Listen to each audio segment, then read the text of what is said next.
Dewa Obat Terkuat, Bab 403, Mabuk. Kepala Ye Qiansui berdengung, bukankah Lin Yi peminum yang baik?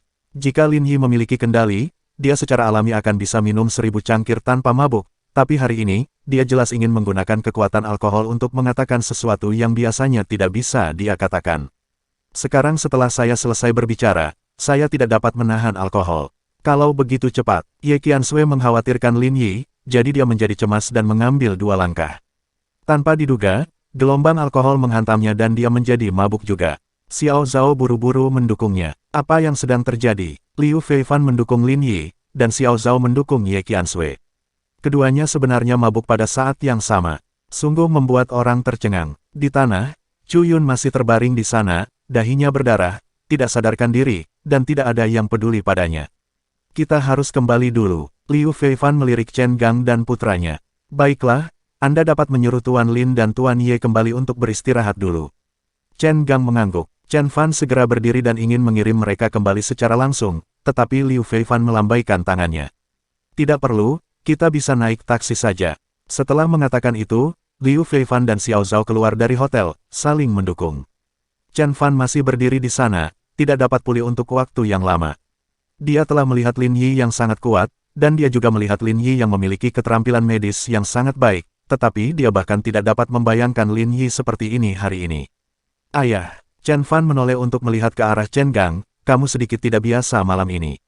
Dia bereaksi sekarang. Sejak awal penunjukan ini, Chen Gang tahu bahwa Chu Yun memiliki pemikiran serius tentang Ye Qiansui, tapi bukannya menghentikannya tepat waktu, dia melihat Chu Yun membuatkan Ye Qiansui minuman.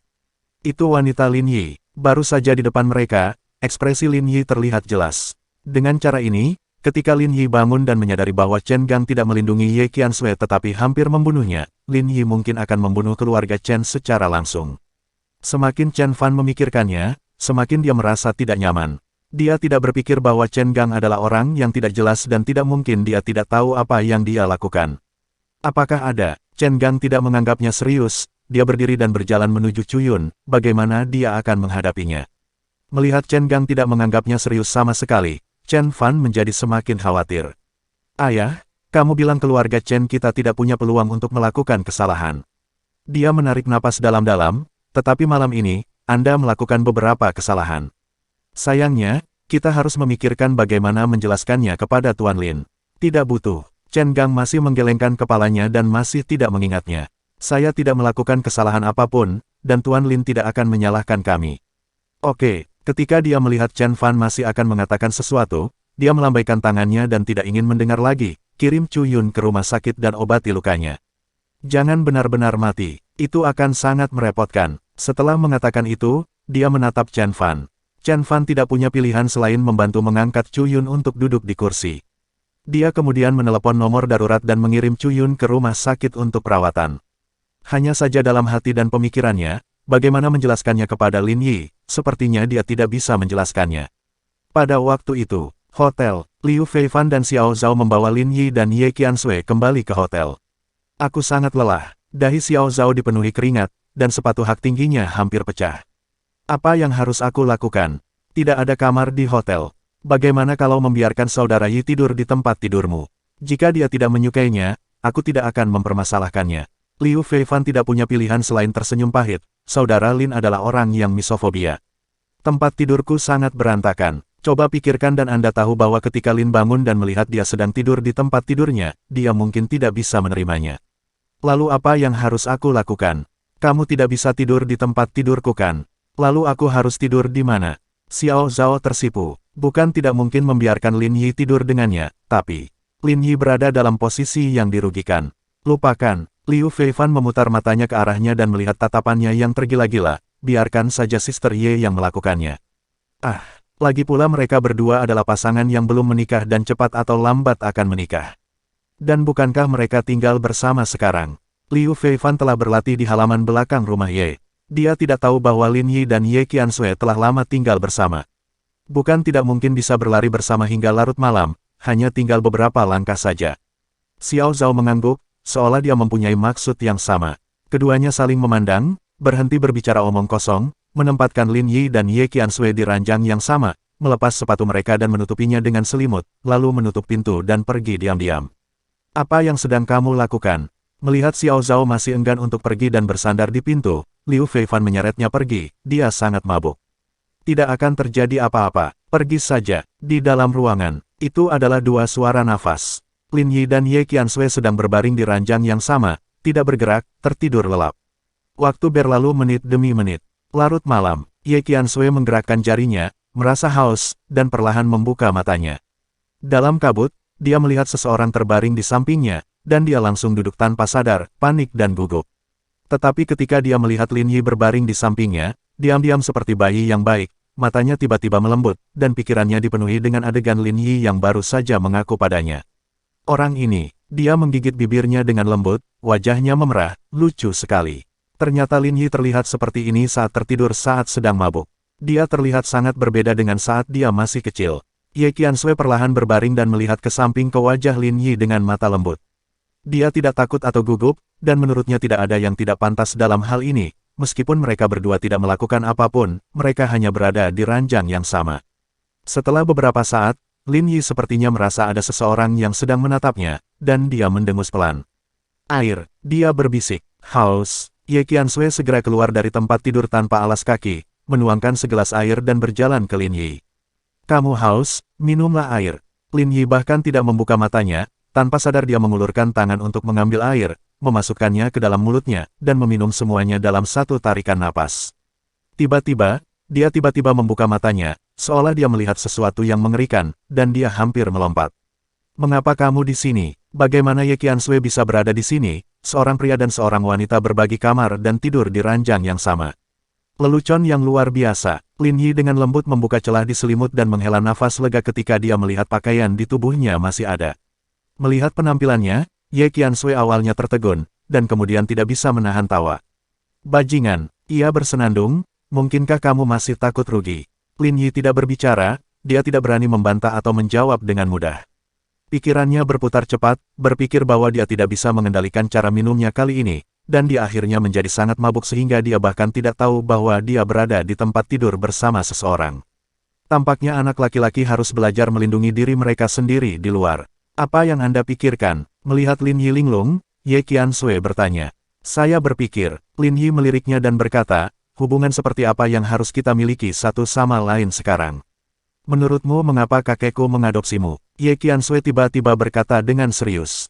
Bab 404, mengapa? Lin Yi tercengang. Dia tidak pernah memikirkan masalah ini sebelumnya. Karena dia selalu merasa bahwa Tuan Ye Shan sama sekali tidak punya tujuan untuk mengadopsinya. Dia hanya mengasihani dirinya sendiri dan tidak ingin melihatnya mati mengenaskan di jalan. Dia adalah pria baik hati yang melakukan banyak hal baik. Kamu cerdas, tampan, dan baik hati. Kakekku akan mengadopsi kamu. Ye Qiansui memandangnya, menarik napas dalam-dalam, dan berkata dengan serius, ini untukmu untuk meningkatkan gen keluarga Ye kami. Berdengung, kata-kata ini terlalu kuat, bagaimana bisa seorang wanita biasa mengucapkan kata-kata yang begitu mendominasi? Lin Yi bahkan tidak bereaksi. Tanpa menunggu reaksinya, Ye Qiansui mengulurkan tangannya, meraih kerah Lin Yi, dan bertanya sedikit, dengan kejam, apakah kamu masih ingin membatalkan pernikahan? Lin Yi menggelengkan kepalanya dengan cepat. Sangat bagus. Senyuman muncul di bibir Ye Qiansui, mulai sekarang, kamu milikku, Ye Qiansui. Itu terlalu mendominasi. Apakah perannya agak terbalik? Ada pertanyaan. Dia menundukkan kepalanya sedikit, bibirnya hampir menyentuh hidung Lin Yi. Tidak, Lin Yi mengangguk patuh. Dia, dokter tempur terkuat yang telah berada di medan perang selama bertahun-tahun, sebenarnya sedikit gugup saat ini. Melihat penampilan Lin Yi, Ye Qiansui menahan senyuman. Tiba-tiba, dia tersenyum licik dan naik ke tempat tidur lagi. Apakah kamu sadar? Kalau tidak, ayo tidur lebih lama. Di rumah sakit, Chu Yun sedang berbaring di ranjang rumah sakit dengan perban di dahinya, tampak sedikit malu. Direktur Chu, jangan khawatir, kata dokter tidak apa-apa dan tidak akan ada bekas luka. Chen Fan tersenyum. Chen Gang tidak ada di sini, menyerahkan masalah ini sepenuhnya kepada Chen Fan. Pada saat ini, Chu Yun hampir marah. Selama bertahun-tahun di Shanghai, kapan dia pernah dipukuli? Sudah kubilang, keluarga Ye sudah tamat. Chu Yun sama sekali tidak sopan, dan kamu keluarga Chen, kali ini adalah akhirnya. Jika bukan karena keluarga Chen, apakah dia akan menderita rasa malu dan hina seperti itu? Direktur Chu, tidak peduli apa yang dikatakan Chen Fan, Chu Yun mengabaikannya sama sekali. Setelah memastikan lukanya telah sembuh, dia membuang Chen Fan dan pergi. Chen Fan tidak berdaya, tapi dia bisa memahami kemarahan Chu Yun. Bagi seseorang dengan status seperti ini, akan sangat memalukan dan terhina jika seseorang bersikeras untuk ditipu. Orang-orang akan menertawakannya jika tersiar kabar tentang hal itu. Terlebih lagi, Chu Yun bukanlah orang biasa, dia tidak hanya memegang posisi penting di lingkaran atas tanah, tetapi keluarga di belakangnya juga memiliki kekuatan yang sangat kuat di lingkaran bawah tanah Shanghai. Dia tidak khawatir Lin Yi mendapat masalah. Dia khawatir keluarga Chen mungkin harus membayar mahal karena menyinggung Chu Yun kali ini. Apa yang harus dilakukan sekarang? Chen Fan menggaruk rambutnya, merasa tidak berdaya. Apakah itu Lin Yi atau Chu Yun? Keluarga Chen tidak boleh menyinggung mereka, tapi sekarang, tindakan Chen Gang telah menyinggung mereka berdua. Dia benar-benar tidak mengerti bagaimana Chen Gang bisa menjadi seperti ini. Bukankah ini menghancurkan masa depan cerah keluarga Chen dengan tangannya sendiri? Chu Yun bahkan tidak pulang, dia langsung pergi ke unit kerjanya dan mengadakan pertemuan dengan orang-orang terkait yang bertanggung jawab. Semua orang melihat perban di kepalanya, dan tidak ada yang berani bertanya. Dilihat dari ekspresi Chu Yun, mereka tahu bahwa siapapun yang mengacau dia saat ini akan menyalakan bahan peledak dan hancur berkeping-keping. Dalam beberapa hari terakhir, kita harus memahami semangat dokumen baru dan memperlakukan pekerjaan kita dengan serius. Chu Yun berkata dengan lantang, terutama dalam hal persetujuan obat baru, kita harus bertanggung jawab kepada masyarakat dan masyarakat. Kami bekerja sebagai pesuruh di Shanghai, dan kami menerima uang dari pembayar pajak Shanghai, jadi kami harus bertanggung jawab atas mereka. Dia sedikit bersemangat, sudut mulutnya bergerak-gerak, dan dia terlihat sangat galak. Seperti obat baru dari tempat lain, kalau tidak yakin 100% tidak akan ada masalah, jangan dibiarkan masuk. Mengerti, Chu Yun hampir tidak menyebut nama Ye secara langsung. Bagaimanapun, permohonan persetujuan obat baru dari tempat lain baru-baru ini hanya dibuat oleh Tuan Ye. Siapa di antara orang-orang yang hadir yang tidak dapat memahami arti kata-kata Chu Yun? Siapa yang tidak tahu bahwa Chu Yun sedang membalas dendam pribadinya? Hanya saja tidak ada yang berani mengatakannya, tidak ada yang berani menyinggung Chu Yun, apalagi menyinggung Chu Yun karena orang luar yang tidak ada hubungannya. Di akhir pertemuan singkat, tidak ada yang berbicara kecuali beberapa kata Chu Yun. Semua orang sudah terbiasa dan hanya mendengarkan pengaturan Chu Yun dan melakukan sesuatu. Bagaimanapun, Chu Yun tidak mampu menyinggung siapapun. Chu Yun kembali ke kantor, masih marah dan tidak mampu menahan amarahnya. Begitu dia menutup matanya, dia memikirkan tamparan Lin Yi dan sebotol anggur mengenai kepalanya, dan perasaan memalukan yang membara. Aku menunggumu memohon padaku. Jika saatnya tiba, kamu akan menyesal telah memprovokasi saya hari ini, dan kamu akan menyesali kesalahan yang telah kamu lakukan. Chu Yun masih marah dan memecahkan semua cangkir teh di atas meja. Kemarahannya hampir bisa membakar orang sampai mati. Berita menyebar dengan cepat. Xiao Zhao yang masih berada di dalam hotel tertegun sejenak saat menerima kabar tersebut. Ia tidak menyangka Chu Yun akan membalas dendam pada mereka secepat itu. Dia buru-buru berlari ke kamar Ye Qianshui untuk melihat apakah dia sudah bangun. Dia mengetuk pintu dengan lembut dan mendorongnya. Sebelum dia bisa mengatakan apapun, dia melihat selimutnya bergerak. Dia melarikan diri dengan panik dan segera menutup pintu. Saya tidak melihatnya. Saya tidak melihat apapun. Wajahnya memerah dan detak jantungnya semakin cepat, apa yang baru saja dilihatnya. Lin Yi dan Ye Qianshui sama-sama bangun. Sepertinya dia tidak melakukan apa-apa, dia hanya bersandar di sana dan mengobrol, bukan? Saat itulah Xiao Zhao bereaksi. Dia berbalik dan pintu kamar terbuka. Ye Qianshui keluar dan menatap Xiao Zhao dengan wajah memerah, untuk apa kamu berteriak? Dia dan Lin Yi jelas tidak melakukan apa-apa, mereka hanya bersandar di meja samping tempat tidur dan mengobrol santai. Mereka ditutupi selimut karena takut kedinginan karena AC, jadi tidak ada yang bisa dilakukan. Aku salah paham, Xiao Zhao buru-buru berkata, bahkan jika kita melakukan sesuatu, itu masuk akal dan masuk akal. Wajah Ye Qianshui menjadi lebih merah, dia mendorong Xiao Zhao keluar dan merendahkan suaranya. Omong kosong apa yang kamu bicarakan? Ada apa? Dia tahu pasti ada yang salah dengan kedatangan Xiao Zhao menemuinya. Chu Yun membalas dendam pada kita. Kalau soal bisnis, Xiao Zhao terlihat sedikit serius, ini beritanya di sana.